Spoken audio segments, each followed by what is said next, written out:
শুক্র শনিবার যেহেতু পাভেলের অফিস বন্ধ ছিল, তাই হঠাৎ করেই ঠিক করে আমার শ্বশুরবাড়িতে চলে গিয়েছিলাম। আসসালামু আলাইকুম, সবাই কেমন আছেন? আমরা আলহামদুলিল্লাহ ভালো আছি। এটা পাভেলদের বাসা, যদিও আমাদের বাসার পাশের গোডাউন এখনও ঠিক করা হয়নি। এখানে আমার শ্বশুর আব্বা হলুদের গোডাউন বানাবেন। শীতের এই সময়টাতে আব্বা হলুদ কিনে একসাথে অনেকগুলো জড়ো করেন, তারপর সিদ্ধ করে সেগুলো শুকিয়ে হলুদের ব্যবসা করেন। পাভেলদের বাসার গেট দিয়ে ঢুকেই সোজা চলে গেলে এই পুকুর পাড়টা। ওদের বাসার এই পুকুর পাড়টাই সবচাইতে বেশি সুন্দর লাগে আমার কাছে। গরমের দিনে বাসার অনেকেই এখানে গোসল করে। ভিডিওতে যাকে দেখতে পাচ্ছেন সে হচ্ছে আমার ননদের বড় কন্যা সুবা জান্নাত রাইসা। আমার শ্বশুরবাড়িতে নিচতলার এক ইউনিটের কাজ শেষ হয়েছে, অন্য ইউনিটের কাজ এখনো বাকি আছে। যে ইউনিটটি আপনাদেরকে দেখাচ্ছি সেই ইউনিটের এখনো টাইলসের কাজ বাকি আছে, আরও অনেকগুলো কাজ বাকি আছে।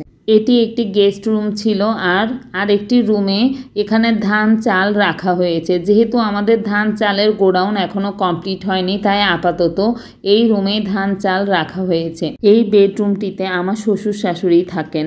বাসায় এখনো অনেকগুলো ফার্নিচার কেনাও বাকি আছে। বাসায় 6টি বেডরুমের মধ্যে একটিতে আমার শ্বশুর শাশুড়ি থাকেন, আর একটিতে আমার দেবর থাকে, আর বেশিরভাগ রুমগুলোই খালি থাকে। পাভেলে চাকরির সুবাদে যেহেতু আমরা কুড়িগ্রাম থাকি, ইচ্ছা থাকলেও যাওয়ার কোনো উপায় নেই। আব্বা আমার রুম থেকে বের হয়ে পাশের রুমটা আর একটি গেস্ট রুম। এখানে অনেক সময় আমি গেলে থাকি বা বাসায় কোনো গেস্ট আসলে ওনারা থাকেন। এই রুমের পাশের রুমটি আমার দেবর রিমনের রুম।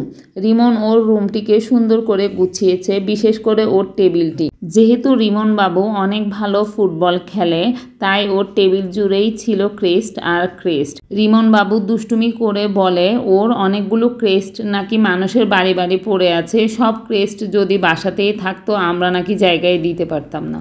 ওর বারান্দাটাও অনেক সুন্দর, ও এখানে অনেকগুলো গাছ লাগিয়েছে। এটা আমাদের ডাইনিং ও ড্রয়িং স্পেস, যদিও এখানে এখনো ফার্নিচার কেনা বাকি আছে। সুবা বলছিল মামি চলো ছাদে যাই, তাই সুবার সাথে ছাদে গিয়েছিলাম। পাভেলদের ছাদটা অনেক বড়, ওদের ছাদ থেকে আরও বেশি সুন্দর লাগে পুকুরটা। ছাদের উপর থেকে দূরে যে বাড়িটা দেখা যাচ্ছে সেটাও পাভেলদেরই অন্য আরেকটি গোডাউন। বাড়িতে কিছুক্ষণ ঘোরাফেরা শেষ করে দুপুরবেলা আমরা চলে গিয়েছিলাম দাওয়াতে। এখানে পাভেল ও সুবার একটু ভিডিও করে নিয়েছিলাম। প্রথমে গিয়ে আমাদেরকে তেল পিঠা দেওয়া হয়েছিল। সুবা বুড়ি এখানে তেল পিঠা খাচ্ছিল। এখানে পাভেল ছিল, আমার দেবর রুবেল সহ সবাই মিলে একসাথে খেতে বসেছিলাম। প্রথমে ভাতের সাথে গরুর মাংস দিয়েছিল, তারপর দিয়েছিল বগুড়ার বিখ্যাত আলু ঘাটি। এই আলু ঘাটিটি এই এলাকার লোকেরা খুবই পছন্দ করে। খাওয়া দাওয়া শেষ করে আমি আমার শাশুড়ির সাথে উত্তরপাড়া গিয়েছিলাম ঘুরতে। এখানে আমার 2 আম্মাজান ছিল, আমার শাশুড়ি আম্মা আর আমার ননদের মেয়ে সুবা বুড়ি। সেখান থেকে আম্মার সাথে গিয়েছিলাম আমাদের ধান চালের গোডাউনে। এখানে দিনের বেলা অনেকগুলো মানুষের কর্মসংস্থানের সুযোগ করে দিয়েছেন আমার শ্বশুর। যেহেতু আমরা যেতে যেতে সন্ধ্যা হয়ে গিয়েছিল, তাই সবাই বাড়িতে চলে গিয়েছিল। এই যে পাভেলদের ধান চাল ভাঙানোর মেশিনটি, এখানে এই গোডাউনটি পাহারা দেওয়ার জন্য একজন দারোয়ান ভাইয়া থাকেন।